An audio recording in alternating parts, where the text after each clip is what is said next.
Hello, everybody. My name is Jonathan Carlisle Altman. Welcome to Jonathan Carlisle Altman's Outside. This is the disclaimer part of the video. It's the part of the video for the disclaimer, and I think the title of this one will be Disclaimered. This is...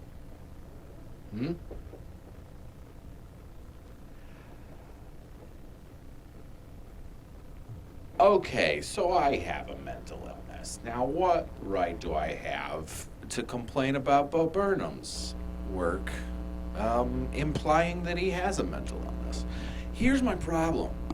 His big revelation, which is not one, is that he had panic attacks. Now, instinctively, I want you to understand that panic attacks are a serious thing that needs to be taken seriously by someone dealing with them, but it's not necessarily, it's not really about mental illness. It's about mental health, but just like, the easy comparison was like comparing like someone who got the flu really bad with someone who has full-blown AIDS. That was the comparison that my mind and my heart jumped to. Like, I feel justified saying something like that. I got bipolar disorder, you got panic attacks, enjoy your fucking cold, you fucking mook. But it's not really fair. Like, I don't want to be a gatekeeper sort of person. People's mental health is such a private thing, it's such an individual thing.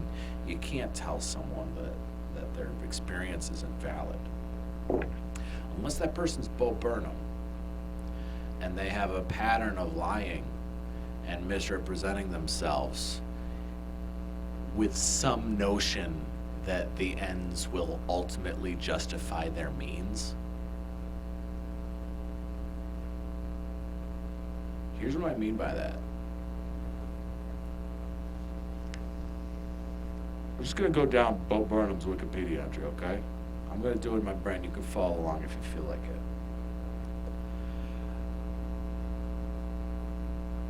Bo Burnham grew up privileged. Privileged. His dad owns a fucking construction business. Some kind of construction. He grew up privileged in a very white place.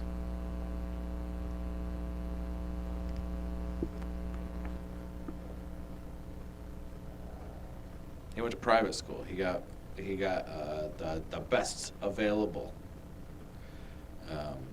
in his area,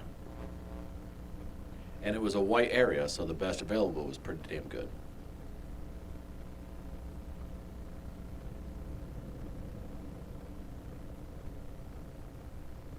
When he was 16 years old, he blew up on YouTube. Blew the fuck up on YouTube. All because of a privileged upbringing and opportunities to develop that were themselves a privilege. That's fine. That's fine. A lot of people are like that. Bo Burnham at 18, he's finally legal. He went to a stand-up showdown where he caught the attention of Judd Apatow himself. The man, the myth, the kind of schlubby-looking man.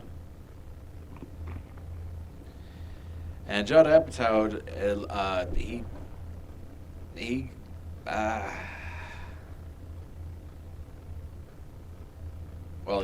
was enthusiastic about Bo Burnham's talent. That's what had happened. And so Bo Burnham had his Hollywood foot in the door, and he kind of, what did he do? He did a special for Comedy Central, his first official special, probably youngest person to ever have a special, I think. And he made that special. Pretty sure, just like all Bo Burnham shows, there was the area where the piano is, and then sometimes he would do something at a different part of the stage before going back to the piano. And he told someone of, evidently, again, I'm going from the Wikipedia entry. This is going to be, you're going to have to follow along. He said that the aesthetics of that show for Comedy Central, with the very minimal use of the stage, it was to honor the online community.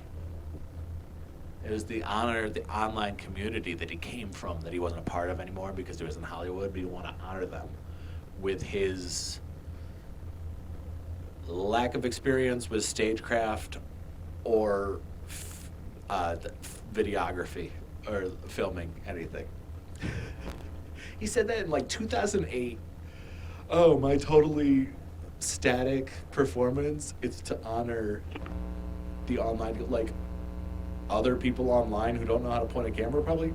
There were a lot of people in 2008 who knew how to point a camera properly who were also using the internet. It was a thing already.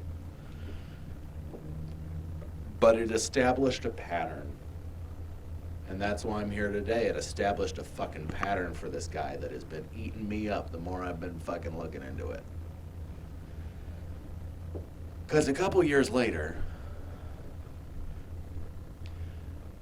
someone from a Detroit newspaper asked Bo Burnham about his rapping. Bo Burnham likes to do songs sometimes that he says are rap.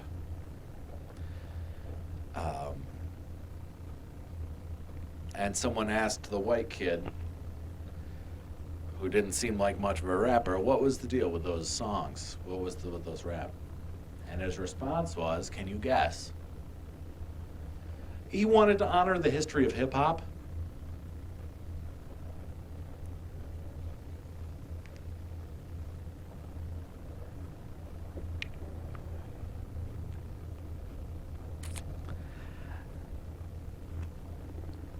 If you watch any of his raps, and I don't know if I actually want to edit anything in here, if you watch any of his rapping, you will notice that he is honoring the history of Gilbert and Sullivan, Meredith Willson.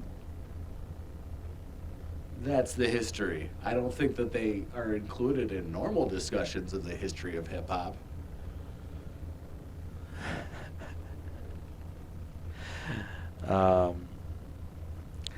I know a whole bunch of actual hip-hop artists who have more viable punchlines in their actual hip-hop songs than Bo has in his fake ones that are themselves asking us to laugh at how they're not.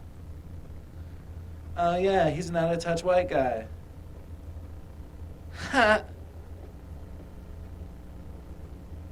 Then there was a shift. 2013, he had another special. In 2013, he started having panic attacks on stage, which is called stage fright. Now, this is the fucking gatekeeping part. Panic attacks are a serious symptom of a mental health issue. Stage fright is absurdly and comprehensively addressed by the professions that encounter stage fright. It's like,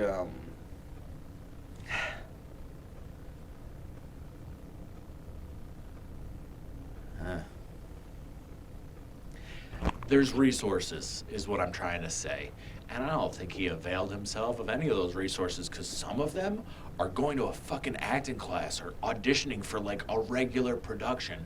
And that's the sort of shit that's not Bo Burnham's not about that shit. He doesn't need to take an acting class. He's Bo Burnham. He got touched by the hand of Judd Apatow, so he's Bo Burnham. He doesn't need to do that shit. He went to an overpriced therapist so that he could talk through why he thought he was having panic attacks. And he started to feel better about himself.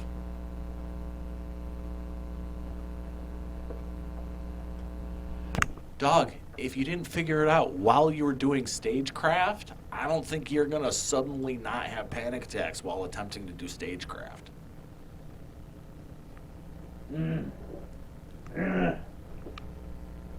I'm here because this isn't about a cold and full-blown AIDS. This is about a guy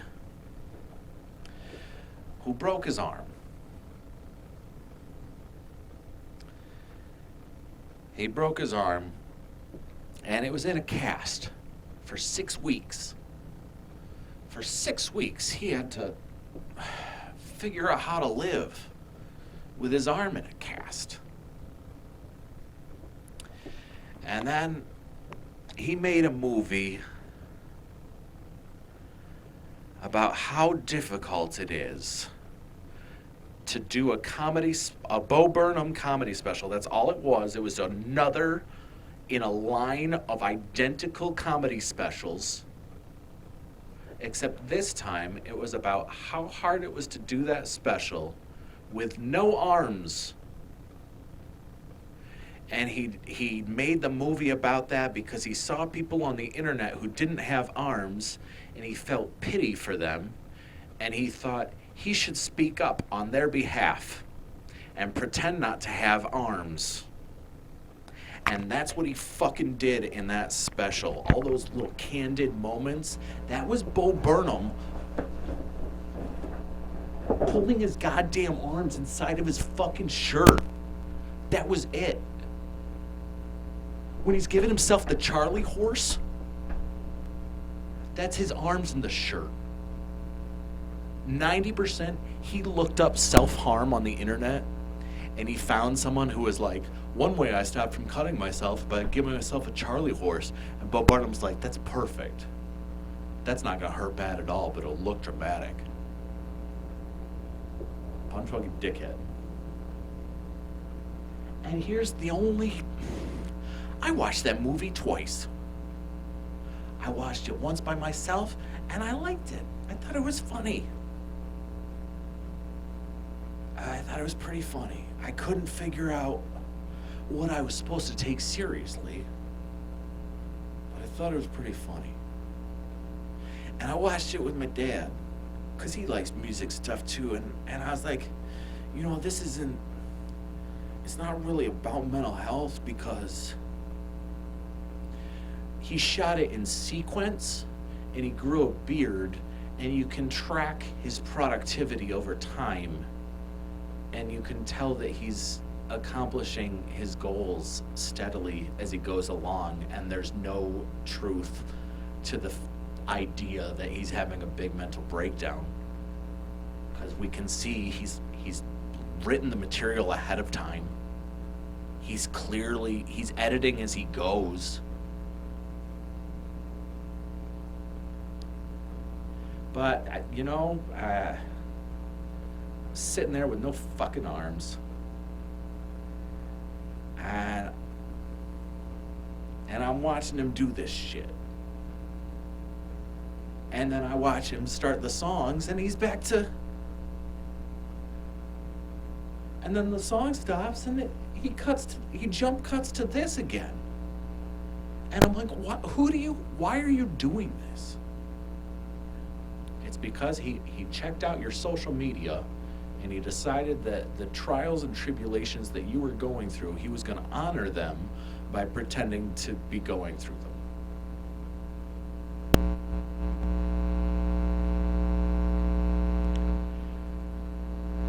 And I let him get away with it. He could have gotten away with the whole fucking thing without having to face any of this shit. There's no disclaimer to save you from this one, Bo. You didn't have enough disclaimers, I guess. Here's why he gets this. Because of the Hollywood Critics Association Awards and how he chose to accept his award. Now, I watched his special, and I had accepted that he had both of his arms just fine. He didn't really understand what he was doing. But I saw that maybe other people who didn't have arms, or who had lost a hand or something, maybe they were getting something that justified the lie. and the way he had stolen other people's authenticity for himself to give himself a shield from anyone criticizing how he had a really good, productive pandemic. I saw people getting something from it, and I was effectively silenced by the people who did not want that nice time to end. And I was effectively silenced by the guy appropriating any authenticity I could offer for himself beforehand in a way that I didn't. And then September, October, Hollywood Critics Association Award came up, and he accepted it in this manner. Thank you. Thank you very much. Thank you. Thank you.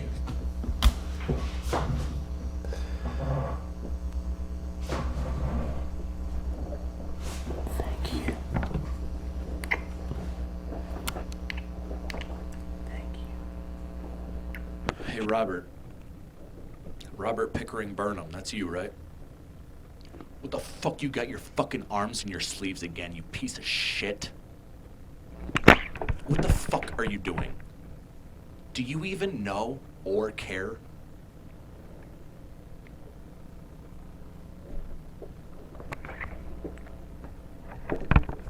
I checked. I hoped it was a fluke. Or, I checked the Hollywood Reporter, and no one reported that you had been put on a 72-hour involuntary hold. I checked your social media for the time that you produced that film and the time after and the time of its release. You didn't seem to be having any serious issues during that time. It seemed like it was pretty methodical and strategic use of social media. That doesn't really sound like someone who deals with mental illness at all or understands it.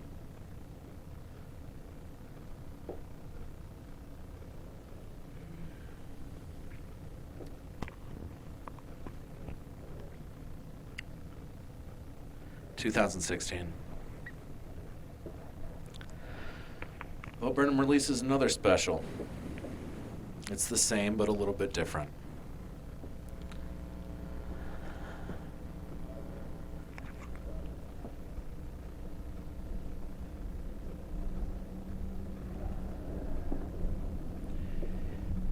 And he steals something from someone who has a real mental illness. A black artist who has a real mental illness. He stole something from that artist. And this is how he did it. And I want you to know before I get into this, I helped him do this. Okay? I didn't speak up for shit. I helped him get away with this, so we're clear on everyone's culpability here.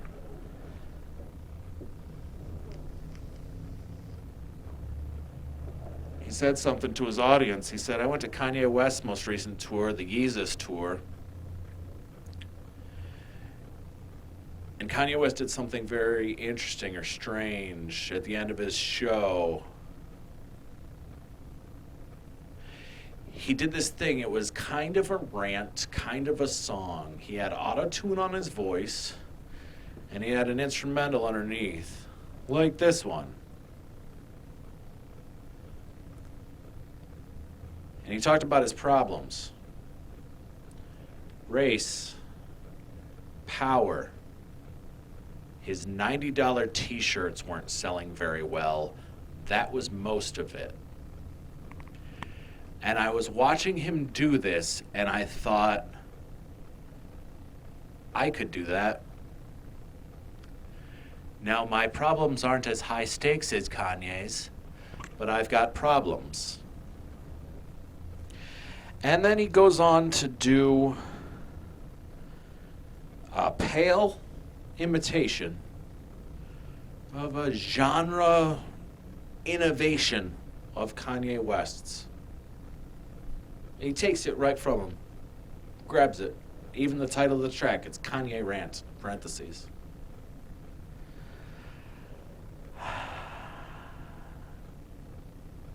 Because of the $90 t-shirts, that's what made it okay. Now, that $90 t-shirt joke, it was 2016. That was 4 or 5 longer years too late to be a bad Leno joke. And he used it to just take that whole thing. Like, I was thinking about, like, Back to the Future, like,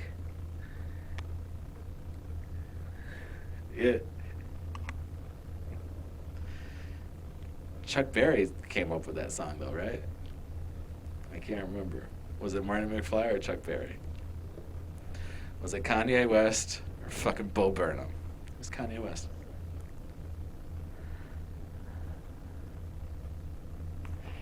He stole that. He stole it, and he stole it in service of a song.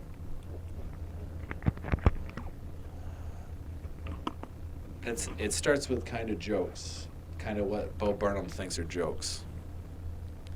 The first one is about how he can't fit his hand inside of a Pringles can. And he has an enormous amount of trouble fitting his hand inside of a Pringles can. He can get his hand about a third of the way into the can.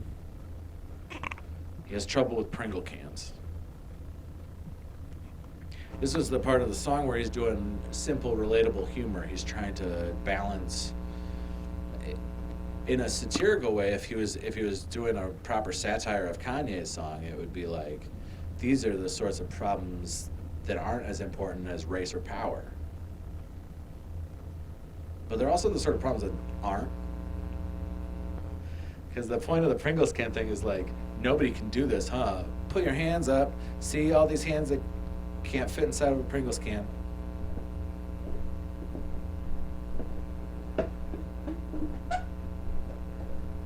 Now, I'm 5'11", and I do have, you could say I have a little bit Donald Trump hands, but still, that's all the way. This is a reminder, Bo Burnham is 6'5", and him singing a song about how no one can fit their hands inside a Pringle can is just, it's kind of funny, because it's like him singing a song about how everyone can hit all the keys and all the chords on a piano. Like, no, you got that because you were 6'5". Like, that's like me singing, hey, anyone doing this little routine with a Pringles can had to wash that Pringles can twice, and they still...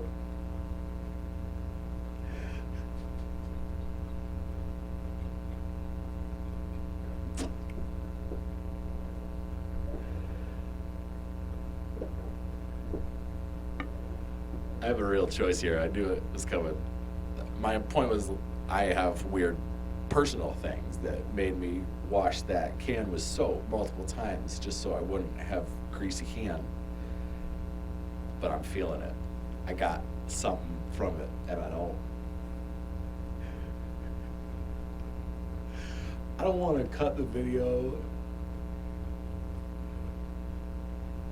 but I don't want to power through either. Did I have a point that I was making? He ripped that shit off from Kanye West, and he did it poorly. The thing about the Pringles can, it's not universal humor, it's not good humor. The next thing, he's a Karen about ordering a burrito. He goes to a place to get a burrito, and he's mad that the person making the burrito puts too many things in it. Now, they probably put too many things in it because it was Bo Burnham. Maybe they recognized him and wanted to help him out. Or maybe it was just a good burrito place where they get lots of fillings and stuff. But he's so frustrated because the burrito that he ordered every ingredient for himself wound up being too big for the tortilla. And since Bo Burnham's never made food for himself ever, he doesn't understand how a tortilla works and what its tensile strength is, so he's mad at the person making the burrito for fucking it up. That's his relatable humor. And then the rest of the song is him blaming his audience of fans for giving him panic attacks. Look at the tall white kid with a steadily declining mental health, and also he's 26 years old. Bo Burnham refers to himself as a child up to maybe when he finally turned 30. He stopped doing that. He's 6'5". He should have been adult since he was 11 years old if he was black. So I have a lot of trouble with a 20-year-old Bo Burnham calling himself a child. When no, you're tall enough to be an adult fucking 13 years ago. That's the race part of this whole thing. So he stole the thing from Kanye West. Kanye West has mental health problems. I was big on Kanye West until those mental health problems got more and more prominent, and Kanye seemed less and less interested in addressing them. He's under an amazing amount of pressure on all sides, but it's hard. It was hard for me to watch while I was struggling with my own mental health problems. I couldn't be a part of watching that. A lot of people love to do it. Like people who watch Keep Up with the Kardashians, who probably loved all the things about his mental health, but I couldn't do it.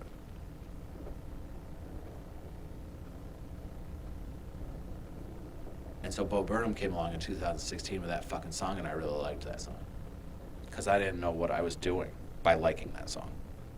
What I was doing was letting this fucking hack get away with ripping off a black artist who had a mental health disorder just like me. And I let him get away with it because it was easier to digest this white boy singing about nonsense than it was to face the difficulties that Kanye West represented. I let him get away with stealing that shit. I don't want anyone to lose that. I helped him do it.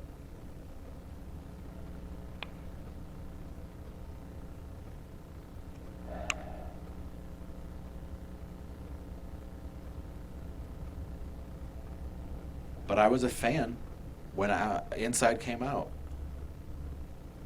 I counted myself as a fan. I liked a lot of those songs. Until I realized there was nothing underneath any of it. Until I saw him accept that award, and I started to wonder if this person knows enough about anything to care about anyone. And my conclusion is probably not. I know that he knows enough about the words needed to appear to care about things, but that's it. And I'm gonna do this project to show him what it looks like when you let a mental health thing drive something. It's gonna be a mess. Some of the parts aren't a mess, that's by design. When I decided to do this, I looked around for inspiration on how to handle a movie by yourself, and good sorts of practices for one's mental health in that process. And I looked at Bo Burnham's Inside because he doesn't have any fucking mental health problems at all, except fucking arrogance. I don't know, compromised narcissism. I don't know, whatever that shit is where he makes disclaimers that he thinks shields him. I don't know if it's just an incantation, if it's Wiccan or whatever. But I looked at what he did. He had a whole bunch of songs. He had a whole bunch of music videos. He was able to accomplish knowable goals as he went along. And then he filled in the cracks with bullshit. And now mine's going to be very similar. I know I have knowns going forward now. I started the day with having to watch that fucking special for the third time and pretend like I wasn't fully me. That was called acting, Bo. I was pretending to be a character that didn't know who the fuck you were, didn't know what the fuck your problem was.